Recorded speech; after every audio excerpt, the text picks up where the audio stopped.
Thank you for clicking on this rapid book review. These rapid book reviews are taken from my monthly wrap-ups in an effort for these book reviews to live on longer than the 72-hour shelf life of a typical YouTube video.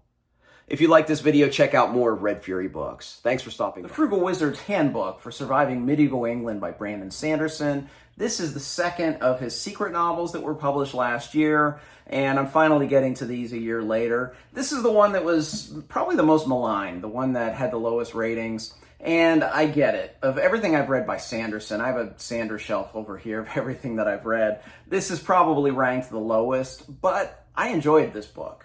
There are a lot of elements that I found a lot of fun, and I think the illustrations were outstanding. More on that later. The Frugal Wizard's Handbook to Surviving Medieval England is a story about time travel, where sometime in our near future, we can travel back in time to medieval England. But there's kind of a twist. You kind of travel back to a different dimension so that you can't mess up your current timeline, and you don't know what you're going to get. So you don't know if you're going to go back to medieval England where perhaps the Vikings have conquered, and it's a different experience than you would expect. So I found that premise very interesting. I also love the fact that the protagonist here, the main character who's telling the story, he has amnesia, so he doesn't know what's going on. So in many ways, just by knowing the title, you know a little bit more than the main protagonist. And I enjoyed the discovery that the protagonist had in this story.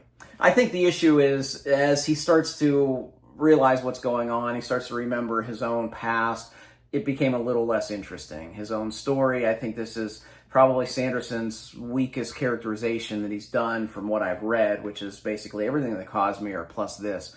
So overall, I can see why people didn't like this, but it had a solid ending with a couple of really cool sequences at the end. And overall, I don't regret my time with this book.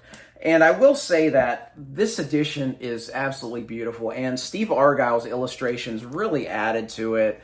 I mean, sprinkled along, you had a lot of times just little things in the bottom here, and then you had bigger art pieces, which were just gorgeous. And then a lot of times when you were reading this specific handbook, you would have kind of little interjections of the handbook, which would look a little bit different and read a little bit different. So Steve Argyle contributed quite a bit to this volume. I would not have enjoyed it quite as much without his contributions, but I did like The Frugal Wizard's Handbook to Surviving Medieval England. I can't say medieval today.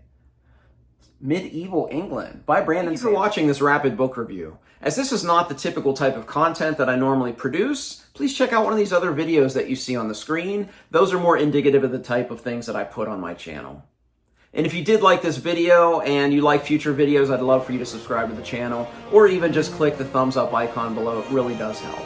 Thank you for watching. Until next time, goodbye.